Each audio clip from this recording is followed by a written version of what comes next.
Uniform speed क्या होती है या यूनिफॉर्म स्पीड किसको कहा जाता है, उसके बारे में हमने डिस्कस किया था। यूनिफॉर्म स्पीड के दो ग्राफ्स हमने पढ़े थे। एक ग्राफ हमने पढ़ा था बिटवीन डिस्टेंस एंड टाइम, और दूसरा ग्राफ हमने पढ़ा था बिटवीन स्पीड एंड टाइम। तो हमने हर ग्राफ का एक स्लोप पढ़ा था। उस स्लोप से हमें पता लगता है कि वो बॉडी स्लो मूव करती है या वो बॉडी जो होती है वो फास्ट मूव करती है, उससे हमें पता लगता है। अब एक बात है जो कल रह गई थी, जो स्पीड और टाइम ग्राफ के अंदर आती है, जिसको हम कहते हैं कि ये एरिया अंडर कर्व है। देखिए, ये उस चीज को एक बात को रिपीट कर दें, उसके बाद फिर वापस हम आते हैं। यूनिफॉर्म वेलोसिटी था बेटा।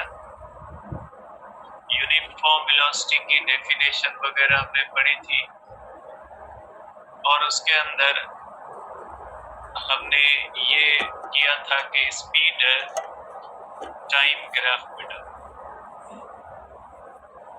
स्पीड टाइम ग्राफ होता है बेटा। और हमने इस तरह से बेटा स्पीड और टाइम का ग्राफ किया था कि स्पीड और टाइम का ग्राफ इस तरह से होता है। सपोज करें ये हमारे पास है, इस साइड पे स्पीड है और इस साइड पे टाइम है। तो हमने ये इस तरह से ग्राफ किया था कि ये ग्राफ जो होता है वो इस तरह से स्ट्रेट लाइन बनता है। ये स्ट्रेट लाइन जो ग्राफ है ये हमें बताता है कि बॉडी की जो मोशन है ये होती है, ये यूनिफॉर्म स्पीड है। अब इसका स्लोप जो होता है बेटा, ये स्लोप जो होता है ये 0 होता है। यूनिफॉर्म स्पीड का यूनिफॉर्म स्पीड, और ये स्लोप किसका, slope of speed time graph. ऐसा नहीं आप हर स्लोप जो है वो 0 समझो। डिस्टेंस टाइम ग्राफ का स्लोप अलग होता है और स्पीड टाइम ग्राफ का स्लोप अलग होता है। हर चीज का स्लोप जो होता है बेटा वो अलग होता है। आप इसको आपस में मिक्स नहीं कीजिएगा कि आप इन चीजों को मिक्स कर दें बेटा। अब इसके अंदर एरिया होती है बेटा, ठीक है। अब देखिए बेटा, इसके नीचे एरिया होती है। ये जो होती है बेटा, मैं इसको कलर चेंज कर लेता हूँ कि इसके नीचे बेटा ये एरिया होती है। इसको कहा जाता है एरिया अंडर कर्व बेटा। इसको हम कहते हैं एरिया अंडर कर्व बेटा। ये जो है ये एरिया अंडर कर्व है बेटा। ये इस ग्राफ के नीचे जो एरिया होती है बेटा, ठीक है, इस ग्राफ के नीचे एरिया है बेटा। ये साइड जो होती है V होती है और ये साइड इस तरह से D होती है। तो आप लिख सकते हैं बेटा एरिया अंडर कर्व लिखते हैं हम इसको बेटा, एरिया अंडर कर्व बेटा। एरिया अंडर कर्व बेटा is equal to V into T, ठीक है, जो किसके बराबर होती है बेटा, जो होती है डिस्टेंस कवर्ड बेटा। ये डिस्टेंस कवर्ड के बराबर होती है। तो ध्यान में रखिएगा बेटा कि जो स्पीड टाइम का ग्राफ होता है उसका स्लोप जो होता है वो जाहिर करता है स्पीड को बेटा, और जो उसका जो इसका एरिया अंडर कर्व है बेटा वो जाहिर करती है डिस्टेंस कवर्ड को। आगे हम ग्राफ के ऊपर क्वेश्चंस करेंगे जिसके अंदर ये चीजें जो है वो इम्पोर्टेंस रखेंगी। ग्राफ को सॉल्व करते हुए इन चीजों को देखना पड़ता है। तो बेटा कल वाले हमने और आज वाले जो ग्राफ अभी जो ये बात डिस्कस की है ये नॉन यूनिफॉर्म वेलोसिटी से रिलेटेड है, जिसके अंदर हमने दो किस्मों के ग्राफ्स को डिस्कस किया है। एक हमने डिस्टेंस और टाइम के ग्राफ को डिस्कस किया है, और दूसरा जो हमने डिस्कस किया है वो डिस्कस किया है हमने बेटा इस तरह से जो है वो एरिया को, जिसमें हमने स्पीड टाइम ग्राफ डिस्कस किया है उसमें हमने एरिया को आज डिस्कस किया बेटा। अब जो नेक्स्ट हमारे पास बेटा हमारा है वो है टाइप है नॉन यूनिफॉर्म वेलोसिटी बेटा, non uniform speed, sorry non uniform speed. देखिए बेटा नॉन यूनिफॉर्म स्पीड क्या होती है बेटा? नॉन यूनिफॉर्म स्पीड का मकसद है ऐसी स्पीड जो चेंज हो रही हो, जिसके अंदर चेंज आ रही है। अब ये चेंज जो होती है, जाहिर सी बात है ये स्पीड है, तो स्पीड के अंदर जो चेंज आती है ये तो सिर्फ मैग्नीट्यूड की वजह से ही आ सकती है। तो जब कोई भी बॉडी मूव कर रही है उसकी स्पीड इंक्रीज हो रही है या डिक्रीज हो रही है, मतलब कि उसकी स्पीड एक जैसी नहीं रह रही, तो हम कहेंगे कि उस बॉडी की स्पीड जो है ये नॉन यूनिफॉर्म स्पीड है। ठीक है, किसी भी बॉडी की नॉन यूनिफॉर्म स्पीड का मकसद है कि स्पीड के अंदर चेंज आ रही। अब ये जो चेंज आ सकती है ये इंक्रीजिंग की सूरत में भी आ सकती है, और ये जो चेंज आ सकती है ये डिक्रीजिंग की सूरत में भी आ सकती है। तो चाहे वो इंक्रीजिंग की सूरत में हो चाहे वो डिक्रीजिंग की सूरत में हो, मतलब ये कि किसी भी बॉडी की स्पीड एक जैसी न रहे, तो उसके लिए हम कहते हैं कि ये इसकी नॉन यूनिफॉर्म स्पीड है बेटा। इसके बारे में आप कहोगे कि body covers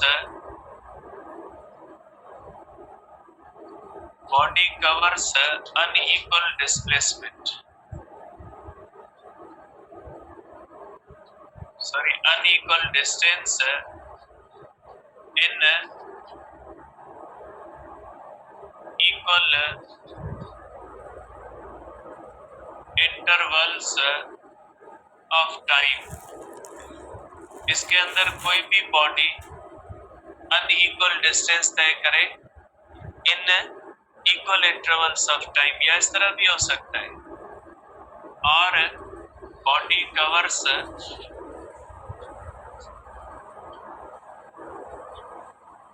equal distance in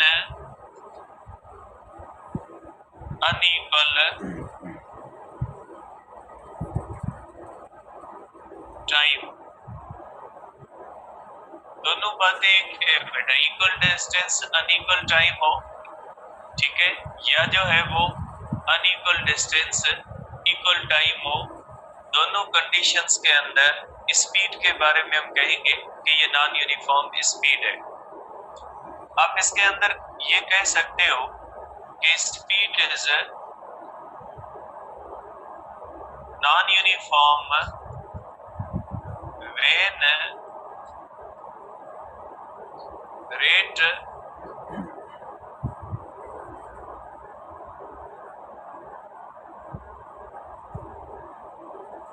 speed is non-uniform if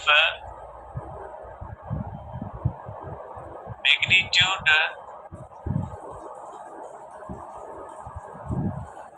of speed is increasing or decreasing।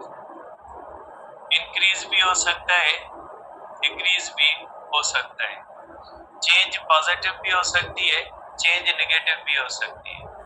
अगर चेंज पॉजिटिव है मींस इंक्रीजिंग है, अगर चेंज नेगेटिव है मींस डिक्रीजिंग है। तो आप कह सकते हैं कि अगर कोई भी बॉडी है वो इस तरह से मूव कर रही है कि उसकी स्पीड इंक्रीज हो रही है या डिक्रीज हो रही है, तो उसके बारे में हम कहेंगे कि ये जो है इस बॉडी की स्पीड जो होती है वो नॉन यूनिफॉर्म है। इसका दो तरह से आप बना सकते हैं बेटा, जैसे मैंने दो डेफिनेशंस बनाई है कि अगर कोई भी बॉडी मूव कर रही है वो इक्वल डिस्टेंस तय करती है, इक्वल इंटरवल्स ऑफ अनइक्वल जो है वो डिस्टेंस है, इक्वल इंटरवल्स ऑफ टाइम है, दोनों कंडीशंस में मैंने लिखा है बेटा। देखिए अगर ये 1 मीटर है और ये 1 सेकंड के अंदर होता है, और ये अगर बन जाता है बेटा, ये 2 मीटर बन जाता है, और ये बन जाता है 3 सेकंड के अंदर। और ये अगर 3 मीटर बन जाता है और ये बन जाता है, आप समझे कि ये 3.5 सेकंड के अंदर है, इस तरह से। तो आप देख सकते हैं कि ये 1 मीटर 1 सेकंड के अंदर, ये दूसरा मीटर 2 सेकंड के अंदर और तीसरा मीटर सिर्फ 0.5 सेकंड के अंदर तय हुआ है। मीन्स इसके अंदर देखिए हर मीटर को तय करने का टाइम अनइक्वल है। तो आप कहोगे कि इक्वल डिस्टेंस है बट जो है वो अनइक्वल टाइम है। इसके अंदर आप देखोगे कि इक्वल डिस्टेंस है और अनइक्वल टाइम है, इस तरह से। और अगर इस तरह से हो, सपोज करें कोई बॉडी है वो इस तरह से मूव कर रही है, इस तरह से। अगर आप देखते हैं ये 1 मीटर है, 1 सेकंड के अंदर है, ये 3 मीटर है, ये 2 सेकंड के अंदर है। सपोज करें ये 3.5 मीटर है और ये 3 सेकंड के अंदर है। तो आप देख सकते हैं यहाँ पे टाइम इक्वल है, 1 सेकंड 1 सेकंड 1 सेकंड। लेकिन पहले सेकंड के अंदर 1 मीटर, दूसरे सेकंड के अंदर 2 मीटर, तीसरे सेकंड के अंदर 0.5 मीटर। तो जब कोई भी बॉडी इस तरह से मूव करती है तो हम कहते हैं कि उसकी स्पीड जो होती है वो नॉन यूनिफॉर्म होती है। इसके अंदर आप कहोगे कि अनइक्वल डिस्टेंस है in equal intervals of time बेटा। तो इस तरह से कह सकते हैं आप इसको कि इसकी स्पीड जो होती है वो नॉन यूनिफॉर्म है। अब ये जो नॉन यूनिफॉर्म स्पीड होती है, फर्दर आप इसको तकसीम कर सकते हैं, एक इंक्रीजिंग के अंदर और दूसरा डिक्रीजिंग के अंदर। अब ये इंक्रीजिंग या डिक्रीजिंग क्या होता है बेटा? इंक्रीजिंग का मकसद है जिसके अंदर कंटिन्यूसली बढ़ रही है। जैसे गाड़ी स्टार्ट लेती है और उसके बाद वो कंटिन्यूसली उसकी स्पीड बढ़ के एक स्टेडी स्पीड तक आते हैं, और जब गाड़ी को ब्रेक लगता है तो उसकी कंटिन्यूसली डिक्रीज आती है। तो बेटा ये कंटिन्यूसली इंक्रीज या डिक्रीज, ठीक है। तो ये इसके अंदर वेरिएबल स्पीड जो होती है, नॉन यूनिफॉर्म जो स्पीड होती है, उसके अंदर इंक्रीजिंग स्पीड भी हो सकती है और उसके अंदर डिक्रीजिंग स्पीड भी हो सकती है। इसको फर्दर आप ये इस तरह भी कह सकते हैं, आप इसको इस तरह से भी कह सकते हैं कि इसके अंदर एक हो सकती है इंक्रीजिंग स्पीड और दूसरी हो सकती है इसके अंदर डिक्रीजिंग स्पीड, ठीक है। दोनों हो सकती है कि किसी में बॉडी की स्पीड इंक्रीजिंग भी हो सकती है और बॉडी की स्पीड कौन सी हो सकती है? डिक्रीजिंग भी हो सकती है। आप इसको इस तरह से लिख सकते हैं कि इंक्रीजिंग स्पीड का क्या होगा बेटा?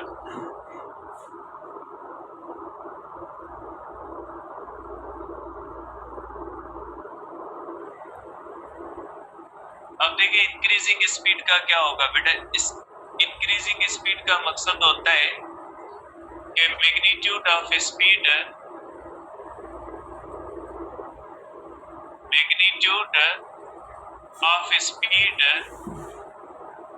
is continuously increasing।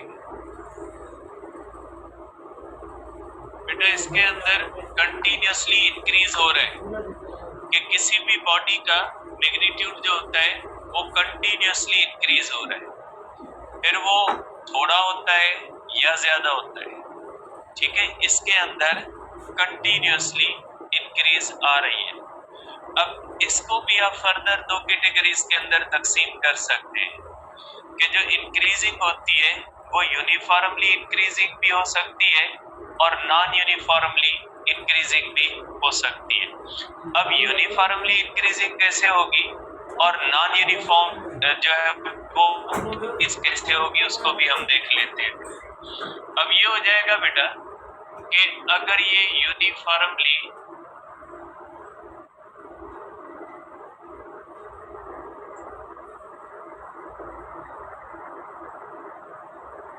Uniformly increasing speed. अब ये यूनिफॉर्मली इंक्रीजिंग स्पीड का मकसद क्या होता है बेटा, कि चेंज जो होती है बेटा इसके अंदर हम कहते हैं कि इक्वल चेंज होती है, equal change in each interval of time बेटा।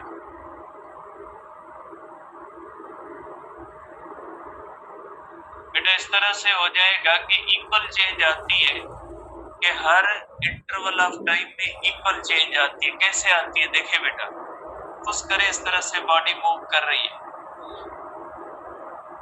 ठीक है बेटा। अगर यहां से ये 1 मीटर है और 1 सेकंड के अंदर है बेटा, ये 2 मीटर है बेटा, सॉरी ये बेटा 3 मीटर है और ये 2 सेकंड के अंदर है। अब ये जो होती है बेटा देखिए, पहले के अंदर 1 और दूसरे के अंदर 2 है और तीसरे के अंदर क्या हो जाएगा इस तरह से बेटा, इसके अंदर चेंज बेटा 2 की है। अब अगर यहाँ पे आ जाता है 5 मीटर बेटा इस तरह से, तो ये बेटा इस तरह से पहले के अंदर देखिए बेटा, हर एक के अंदर जो चेंज आ रही है ये 2 की आ रही है बेटा इस तरह से, ठीक है। कि एक पहले सेकंड के अंदर 1 मीटर तय किया है, दूसरे सेकंड के अंदर 3 है और तीसरे सेकंड के अंदर 5 है, ठीक है। तो इस तरह से अगर बेटा चेंज हम देखें तो चेंज जो आ रही है ये इस तरह से एक जैसी चेंज आ रही है, ठीक है। तो आप इसको कहोगे कि इसकी स्पीड कौन सी है, इसकी स्पीड बेटा यूनिफॉर्मली इंक्रीजिंग है। मैं इसको चार्ट के अंदर बना देता हूँ ताकि चार्ट के अंदर हमें इसको समझना आसान हो कि इस तरह से बेटा आप कह सकते हैं। और इसी के ऊपर हम ग्राफ बनाते हैं चार्ट के ऊपर कि ये किस तरह से यूनिफॉर्मली इंक्रीज हो रही है बेटा। अब अगर हम करते हैं बेटा इस तरह से,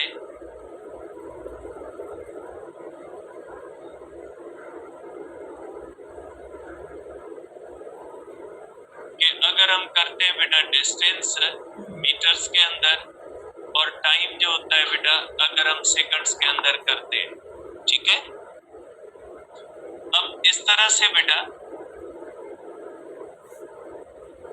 अगर जो है वो डिस्टेंस 0 है, टाइम भी 0 है बेटा, कल हमने 0 नहीं लिया था, आज 0 ले लेते हैं बेटा। और आफ्टर 1 सेकंड बेटा यहाँ पे 1 मीटर बनता है आफ्टर 1 सेकंड बेटा। अगर हम देखते हैं बेटा दूसरे सेकंड के अंदर कितना बन जाता है बेटा, अगर दूसरे सेकंड के अंदर हम लेंगे तो दूसरे सेकंड के अंदर सपोज करें 3 मीटर बन जाता है, ठीक है। सॉरी बेटा ये हो जाएगा हमारे पास 3 मीटर और दूसरे सेकंड के अंदर। इसका मकसद है पहले सेकंड के अंदर 1 मीटर था और दूसरे सेकंड के अंदर कितना है बेटा, दूसरे सेकंड के अंदर जो डिस्टेंस है वो बॉडी ने 2 मीटर तय किया, क्योंकि पहले सेकंड के अंदर बेटा 1 मीटर था और दूसरे सेकंड के अंदर 3 मीटर हो गए। मीन्स पहले सेकंड के अंदर 1 मीटर है और दूसरे सेकंड के अंदर कितने 2 मीटर है, ठीक है। इसका मकसद है तीसरे सेकंड के अंदर जो होंगे वो 3 मीटर होने चाहिए, ठीक है ना। पहले सेकंड के अंदर 1 मीटर, दूसरे सेकंड के अंदर 3 मीटर, मीन्स दूसरे सेकंड के अंदर 2 मीटर, तो तीसरे सेकंड के अंदर कितने होंगे, तीसरे सेकंड के अंदर 3 मीटर होंगे। तो ये हो जाएगा आपके पास बेटा ये 6 होगा, यहाँ पे 6 मीटर होगा और ये तीसरे सेकंड के अंदर होगा इस तरह से बेटा, ठीक है।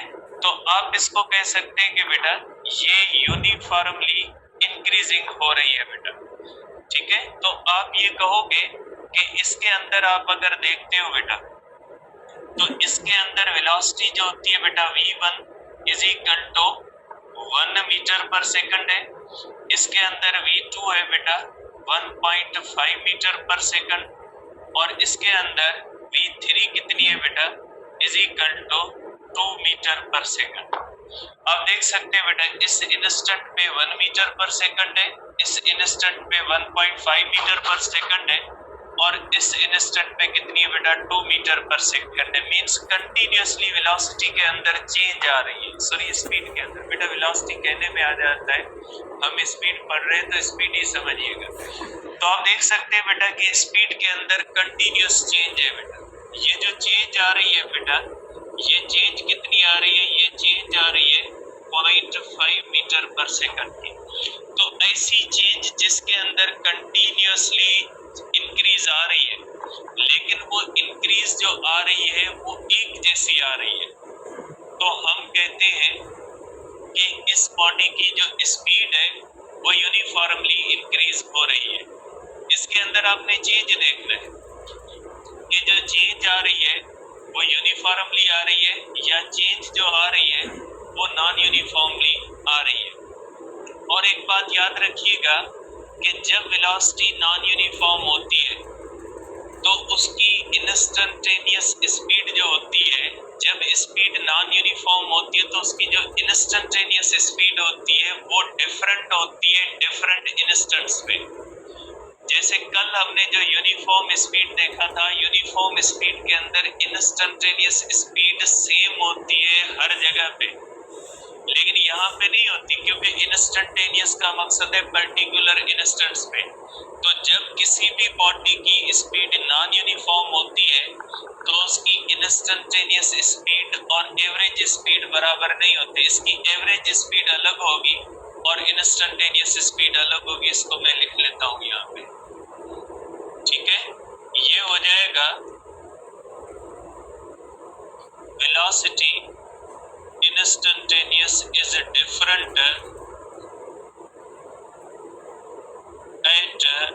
different instants बेटा। different instants पे instantaneous velocity different है, और in non-uniform speed, in non-uniform speed velocity instantaneous is not equal to velocity average। velocity average और velocity instantaneous इक्वल नहीं होते, ठीक है बेटा। अब अगर इसका ग्राफ हम बनाते हैं इस तरह से बेटा, डिस्टेंस और टाइम के दरमियान इस तरह से ग्राफ अगर बनाते हैं,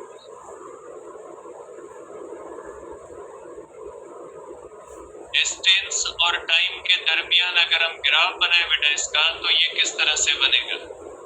ये डिस्टेंस होगा बेटा मीटर्स के अंदर मैं ले रहा हूँ, और ये जो टाइम होगा ये मैं सेकंड के अंदर ले रहा हूँ। अगर आप मिनट के अंदर ले रहे हो आप मिनट लिखिएगा, आवर्स के अंदर ले रहे हो आप आवर्स लिखिएगा, किलोमीटर के अंदर ले रहे हो किलोमीटर लिखिएगा, सेंटीमीटर के अंदर ले रहे हो सेंटीमीटर लिखिएगा, कोई मसला नहीं है, आप कोई भी लिखते हैं बेटा।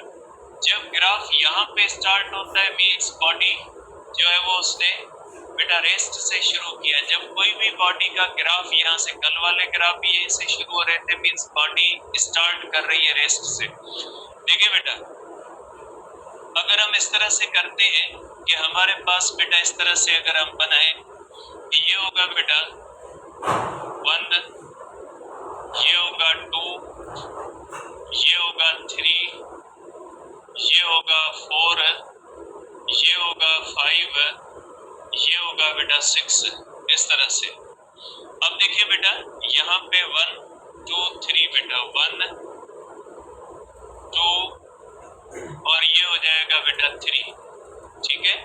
अब अगर इसके ग्राफ उसी तरह बनाए जैसे हमने कल बनाया था बेटा, 1 ये 1 का बेटा, और दूसरा क्या होता है 3 और 2 बेटा इस तरह से, 3 और 2 इस तरह से बेटा, और उसके बाद 6 और 3 बेटा इस तरह से ग्राफ बनेंगे। अगर आप बनाओगे बेटा तो इसकी जो लाइन बनेगी वो इस तरह से बनेगी, कर्व्ड लाइन बनेगी बेटा। और कर्व्ड लाइन जो होती है बेटा उसका इस तरह से जो है वो ऊपर की तरफ इस तरह से जा रही है, तो ये मीन्स कंटिन्यूसली इंक्रीजिंग स्पीड का ग्राफ होता है। इसको हम कहते हैं कि ये कंटिन्यूसली इंक्रीजिंग का ग्राफ होता है बेटा। कंटिन्यूसली इंक्रीजिंग हो रही है बॉडी की स्पीड, मींस कंटिन्यूसली इसका स्लोप जो होता है वो स्लोप जो है वो ऊपर की तरफ जा रहा है बेटा। ठीक है, तो इसके अंदर आप कहोगे बेटा कि इसका स्लोप जो होता है बेटा, स्लोप इंक्रीजिंग है, स्लोप इंक्रीजिंग है बेटा। ठीक है, और इसका जो स्लोप होता है बेटा, स्लोप किसका होता है, slope of tangent, slope of tangent at any instant speed at that point बेटा। उस पॉइंट पे स्लोप जो होता है वो हम बनाते हैं। देखें बेटा, सपोज करें आप ये इस तरह से करें बेटा, मैं इसको लिख लेता हूँ। अगर ये हमारे पास बेटा पॉइंट P है और ये पॉइंट Q है बेटा। अब देखिए पॉइंट P पे स्पीड अलग है बेटा और पॉइंट Q पे स्पीड अलग है। ये हो गई आपके पास बेटा, ये जो पॉइंट है ये पॉइंट P है और ये पॉइंट बेटा आपके पास Q है। ठीक है, देखिए ये पॉइंट P है, 1 1 की पॉइंट P है और कौन सी है बेटा, Q है। अब देखिए ये नॉन यूनिफॉर्म स्पीड है तो पॉइंट P पे डिफरेंट होगी। मैंने कैलकुलेट कर लिया, पॉइंट P पे 1 मीटर पर सेकंड है और पॉइंट Q पे जो है वो 2 है। और अगर ये पॉइंट 3 बना लोगे, आप इसको भले बना ले पॉइंट R। ठीक है, तो ये पॉइंट R पे डिफरेंट है। ठीक है, तो बेटा ये नॉन यूनिफॉर्म स्पीड है। नॉन यूनिफॉर्म स्पीड डिफरेंट होती है एट डिफरेंट इंस्टेंट्स। ठीक है, तो नॉन यूनिफॉर्म स्पीड जो होती है वो डिफरेंट होती है बेटा। ठीक है, एट डिफरेंट इंस्टेंट्स। अब अगर हम देखते हैं बेटा तो इसका जो होता है वो स्लोप हमें बेटा हर जगह का स्लोप डिफरेंट मिलेगा। मैं बनाता हूं बेटा स्लोप। अब टेंजेंट का यहाँ पे स्लोप किसका आएगा बेटा, टेंजेंट का स्लोप हम बनाएंगे बेटा। अब अगर पॉइंट P के ऊपर हम कैलकुलेट करेंगे तो पॉइंट P का टेंजेंट बनेगा बेटा। टेंजेंट का मकसद है ऐसी लाइन जो सिर्फ पॉइंट P को टच करके गुजरे, उस लाइन को टेंजेंट। बेटा ये मैंने ग्रीन कलर का टेंजेंट बनाया, जो किस पॉइंट का मैंने बनाया है, जो मैंने बनाया पॉइंट P का। ये बन गया पॉइंट P का बेटा। ये पॉइंट P का टेंजेंट बना के ट्रायंगल मैंने बनाया, ये θ1 है बेटा। अब अगर आप देख सकते हैं बेटा इस तरह से, एक और मैं बनाता हूं बेटा कि अगर मैं पॉइंट Q का टेंजेंट बनाता हूं बेटा, ये पॉइंट Q का टेंजेंट बनेगा बेटा। थोड़ा बनाना आपको तो पड़ेगा, मसला करेगा बना। ये बनेगा इसका टेंजेंट बेटा। अब ये किसका टेंजेंट बन गया, ये बेटा टेंजेंट बन गया पॉइंट Q का बेटा ये, और इसकी थीटा बेटा 2 ये है। तो देखिए θ1 से θ2 ग्रेटर है बेटा। आप देख सकते हैं बेटा कि θ1 लेस देन θ2 है, मीन्स स्लोप पॉइंट P का लेस देन है स्लोप पॉइंट Q से। इसका मकसद है V एट पॉइंट P कम है V एट पॉइंट Q, और इंक्रीजिंग स्लोप है बेटा, इंक्रीजिंग स्लोप है बेटा। इसका स्लोप क्या हो रहा है बेटा, इंक्रीजिंग। आप देख सकते हैं पॉइंट P पे स्पीड 1 है और पॉइंट Q पे कितनी है, 2 है। इसका मकसद है इंक्रीज हो रही है। तो ये आपको ग्राफ भी बता रहा है कि जो नॉन यूनिफॉर्म स्पीड होती है उसका स्लोप जो होता है वो इंक्रीजिंग होता है। पॉजिटिव स्लोप है, ये पॉजिटिव स्लोप है बेटा। पॉजिटिव स्लोप का मकसद है कि बॉडी अपनी इनिशियल पॉइंट से दूर जा रही है। ठीक है, पॉजिटिव स्लोप का मकसद क्या है कि बॉडी अपनी इनिशियल पॉइंट से दूर जा रही है, डिस्टेंस बढ़ रहा है, बॉडी का डिस्टेंस बढ़ रहा है। इसको मैं लिख लेता हूं यहाँ पे, ठीक है, कि इसका स्लोप जो होता है बेटा, स्लोप जो है, स्लोप इसका जो है बेटा, स्लोप या टेंजेंट बेटा, टेन थीटा पॉजिटिव बेटा, means body is moving, body is moving away from initial position, away from initial point बेटा, initial point से अवे जा रही है, अवे जा रही है, तो इसका स्लोप जो होता है बेटा, ये इंक्रीजिंग स्लोप है। और इसका बेटा किसी भी पॉइंट पे अगर आपने, आप इसका आर भी बना सकते हैं, मैंने आर बनाया नहीं है क्योंकि फिर ये एक दूसरे के अंदर मिक्स हो जाएंगे, इसलिए मैंने आर का नहीं बनाया, बार का भी बना ले। तो इसका मकसद है कि अगर आप नॉन यूनिफॉर्म वेलोसिटी का ग्राफ लोगे तो उस ग्राफ के ऊपर किसी भी पॉइंट पे अगर आपने इंस्टेंटेनियस स्पीड देखनी है तो जाहिर सी बात है वो डिफरेंट होगी।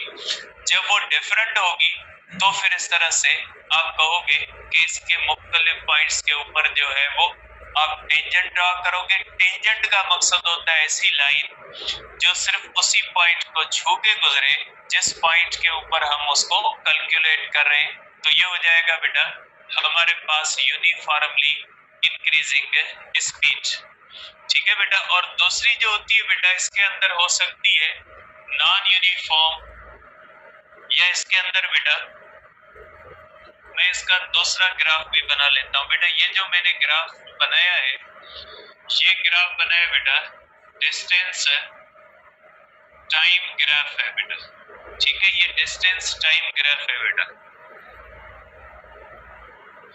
अब देखिए इसके बाद बेटा जो मैं बनाता हूं, अब ये मैं ग्राफ बनाता हूं बेटा, ये है स्पीड टाइम ग्राफ बेटा।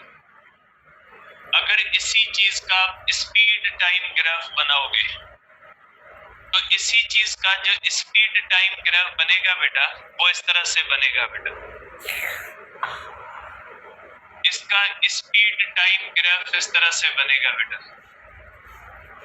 एक साइड पे अगर आप स्पीड बनाते हो बेटा, अगर ये स्पीड है बेटा, सपोज करें ये मीटर पर सेकंड में आप ले रहे हो, और ये जो टाइम है सपोज करें ये आप सेकंड के अंदर ले रहे हो। इसी तरह से आप वैल्यूज अगर बनाओगे, अब मैं बार बार वैल्यूज नहीं बना रहा, लेट हो रही बेटा। इस तरह से अगर वही इसकी तरह से वैल्यू लिखी हुई है बेटा, अगर आप इस तरह से बनाओगे, इसकी डेटा बना ले बेटा।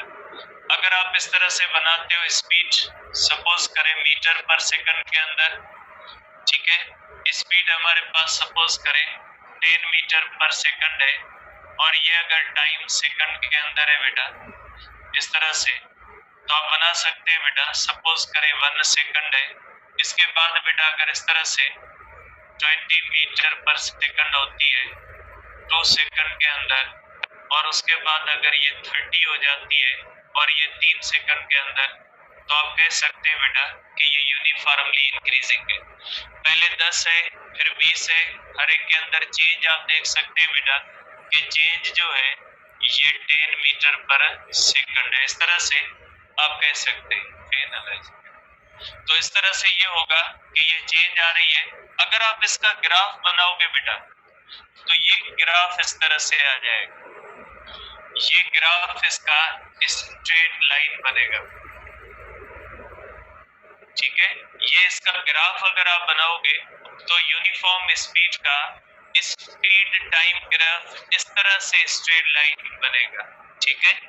और इसके अंदर आपको पता है बेटा स्लोप जो होता है, स्लोप बेटा कांस्टेंट होता है, इसका स्लोप कांस्टेंट होता है बेटा, ठीक है। इसका जो स्लोप होता है बेटा ये कांस्टेंट होता है, और इसकी जो बेटा एरिया होगी, इसकी एरिया जो होती है बेटा, इसकी एरिया किसको जाहिर करेगी, डिस्टेंस कवर्ड को जाहिर करेगी बेटा।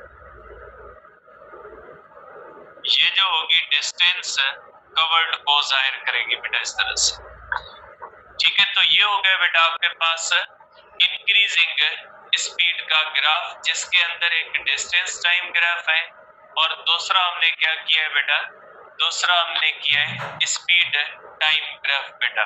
और ये इसके अंदर हम जो सहारा लेते हैं वो टेंजेंट का लेते हैं, जबकि इसका जो स्लोप होता है बेटा, इसका स्लोप जो होता है ये कांस्टेंट होता है। तो ये होगी हमारे पास बेटा यूनिफॉर्मली इंक्रीजिंग स्पीड बेटा। अब दूसरा हो सकता है बेटा इसके अंदर non uniformly increasing speed.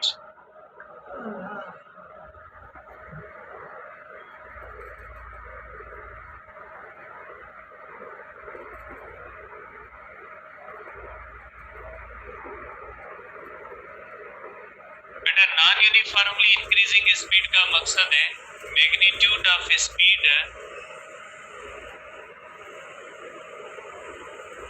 magnitude of speed is not increasing uniformly बेटा। कि मैग्नीट्यूड ऑफ स्पीड जो होता है बेटा यूनिफॉर्मली इंक्रीज नहीं हो रहा, ठीक है। अब इसके अंदर क्या होता है बेटा, मैं इसको यहाँ पे बनाता हूँ इस तरह से बेटा। अगर स्पीड है मीटर पर सेकंड में ले रहे और टाइम जो होता है बेटा अगर इस तरह से सेकंड में ले रहे, तो इसका इस तरह से हो सकता है बेटा, जीरो है, सपोज करें थोड़ी देर के बाद 5 हो गई पहले सेकंड के अंदर। उसके बाद बेटा अगर इसके अंदर 10 हो गई 2 सेकंड के बाद, इसके बाद 13 हो गई 3 सेकंड के बाद, उसके बाद 14 हो गई 4 सेकंड के बाद। देखिए स्पीड कंटिन्यूसली इंक्रीज हो रही है बेटा, ठीक है। लेकिन अगर आप यहाँ पे देखते हैं तो डेल्टा वी 5 है, यहाँ पे अगर आप देखते हो तो delta V2 is equal to 5 है बेटा। इन दोनों के दरमियान भी डेल्टा V3 इन दोनों के दरमियान 3 है बेटा, और डेल्टा V4 इनके दरमियान 1 है बेटा। बढ़ तो रही है, 5 से 10 बनी, 10 से 13 बनी, 13 से 14 बनी, तो इंक्रीज तो हो रही है लेकिन नॉन यूनिफॉर्मली इंक्रीज हो रही है। तो कोई भी ऐसी कंडीशन और आम जिंदगी के अंदर जो कंडीशंस होती है वो इसी तरह से होती है बेटा। लाइट बेटा झटके खा रही है, आप स्क्रीनशॉट ले लें। लाइट झटके खा रही, हो सकता है ये बंद हो जाए तो ये सेव नहीं होगा बेटा, स्क्रीनशॉट ले ले।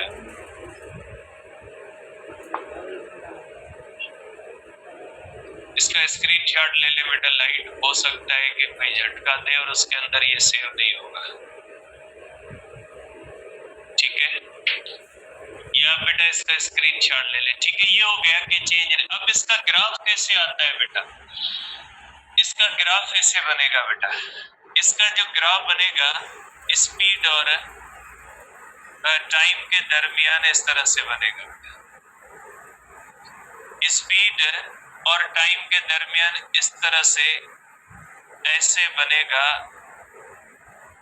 इस तरह से बेटा, इस तरह से कर्व्ड लाइन बनेगी इस तरह से। ये जो होता है बेटा स्ट्रेट लाइन नहीं बनेगी, कर्व्ड लाइन बनेगी। तो ऐसा जो होता है ये है इंक्रीजिंग, कंटिन्यूसली स्लोप ऊपर की तरफ जा रहा है, लेकिन इसके अंदर क्या होता है इक्वल नहीं होती। तो ये बेटा हमने नॉन यूनिफॉर्म स्पीड का सिर्फ एक अभी हिस्सा हमने डिस्कस किया है। कल डिस्कस करेंगे नॉन यूनिफॉर्म स्पीड के अंदर डिक्रीजिंग स्पीड क्या होती है। डिक्रीजिंग स्पीड रहती है, टाइम हो गया, कल आगे इसको कंटिन्यू करेंगे, ठीक है। तो ये बेटा ध्यान में रखिएगा कि हमने सिंपली अभी नॉन यूनिफॉर्म स्पीड के एक हिस्सा डिस्कस किए, कल आगे डिस्कस करते हैं बेटा। 5 मिनट आप ब्रेक कर ले फिर इंटर की क्लास।